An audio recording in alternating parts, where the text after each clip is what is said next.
Al Pacino. The name is legendary, right? But his legacy is so tied up with one specific kind of character, the gangster. In this explainer, we're going to dig into how he didn't just play mobsters, he basically took the whole archetype, blew it apart, and then spent 50 years putting it back together in his own image. I mean, think about it for a second. When you think of a gangster on film, the power, the danger, that certain style, whose face pops into your head? For so many of us, it isn't just a face, it's his face. And that's really the key to all of this. He wasn't some one-trick pony. His entire career has been this 50-year exploration of the mobster, from the top of the criminal food chain all the way to the bottom. From the cold, calculating mastermind to the wild, screaming maniac. He didn't just define the role, he defined every possible version of it. So to really get how he pulled this off, you have to see him as way more than just an actor. He became this huge cultural phenomenon, forever linked to the gangster genre. But it all started with his very unique way of approaching the work.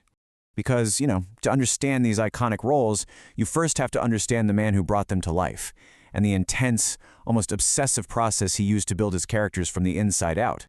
So Pacino was a master of what's called the method. Now, this isn't just about memorizing your lines. It's about digging deep and using your own memories, your own pain, your own real emotions to literally become the character you're playing. It's exactly why his performances feel so raw and so real. He's pulling from something deep inside, and that would become his signature. And his own life story, well, it reads like a movie script. Born in New York, raised in the Bronx by his mom and his Sicilian grandparents. And get this, in a detail that just feels like destiny. His grandparents came from a little town in Sicily called Corleone. Seriously, you can't make this stuff up. He fought tooth and nail for his career, sometimes even sleeping in theaters, before he finally got his big break at the famous actor's studio. Okay, so with that foundation in place, he goes on to create these two definitive yet completely opposite pillars of the modern movie mobster. For our purposes, let's call them ice and fire. First up, you've got the ice, Michael Corleone. Now, it's pretty hard to believe this today, but Paramount Pictures absolutely did not want him for the part. They thought he was too short, not a big enough name, but the director, Francis Ford Coppola, saw this quiet, simmering intensity in him and just fought and fought to get him cast. The absolute genius of this performance is how little he does. It's all about restraint. He almost never raises his voice. That whole transformation from a decorated war hero to a ruthless Don, it happens almost entirely behind his eyes. It's one of the greatest pieces of subtle acting ever filmed, and it of course earned him his very first Oscar nomination. And this just lays it all out. You can really see the two extremes here. If Michael Corleone is ice, he's quiet, he's internal, he's always trying to get out of the business, then Tony Montana is pure fire. He's loud, he's explosive, and he's desperate to get in and take over the world. Two sides of the same criminal coin, perfected by the exact same actor. Yeah, with Scarface, Pacino and director Brian De Palma created the total opposite of the Godfather.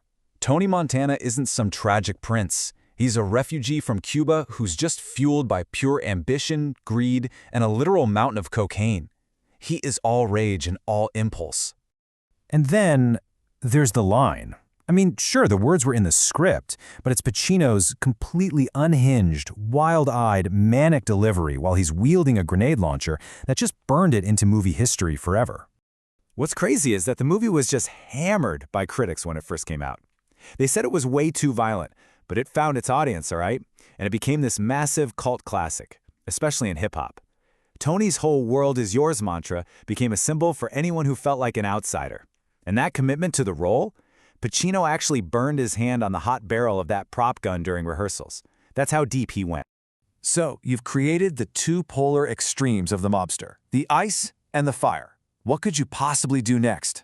Well, if you're Al Pacino, you spend the next couple of decades deconstructing your own work, playing every nuanced, painful, complicated shade in between. In Carlito's Way, he plays Carlito Brigante. This guy isn't hungry for power like Tony or weighed down by it like Michael. He's just tired. He's an older ex-con who desperately wants to go straight, but the streets he used to own just refuse to let him go. Pacino plays him with this deep, weary sadness, a sense of tragic doom you feel from the very first scene. And then there's Lefty and Donnie Brasco, which honestly might be his most heartbreaking mob role. He's not a boss, he's not even a big shot. He's a low-level nobody, a soldier who's given 30 years of his life to the mob and has absolutely nothing to show for it but debt and disappointment. Pacino just strips away all of his famous charisma to play this pathetic, sad, and totally unforgettable tragic figure. But here's the thing. All of these complex portraits of criminals, they weren't happening in a bubble. They were just one part of what an actor at the absolute top of his game was doing, and his incredible range was demanding to be recognized. By 1992, after giving us Michael Corleone, Serpico, Sonny from Dog Day Afternoon, and so many more, this was the number of Academy Award nominations he had, 7, and the number of wins, 0. It was becoming a running joke in Hollywood. And then he finally won. But it wasn't for playing a gangster. He won for playing Lieutenant Colonel Frank Slade, a blind, grumpy, tango-dancing Army veteran in Scent of a Woman. It was the ultimate proof, if anyone still needed it, of his incredible versatility. And yep, he gave us another unforgettable catchphrase while he was at it. The man has a real talent for that, doesn't it?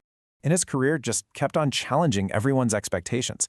He played the obsessive cop hunting Robert De Niro in Heat, giving us that absolutely legendary coffee shop scene.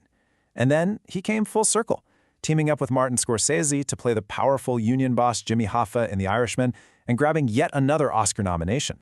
So, that leaves us with the big question, right? After half a century of defining these characters, is Al Pacino the ultimate movie mobster? Or is he the ultimate actor whose genius was so big that he could not only perfect the archetype, but also tear it down and show us every single broken piece?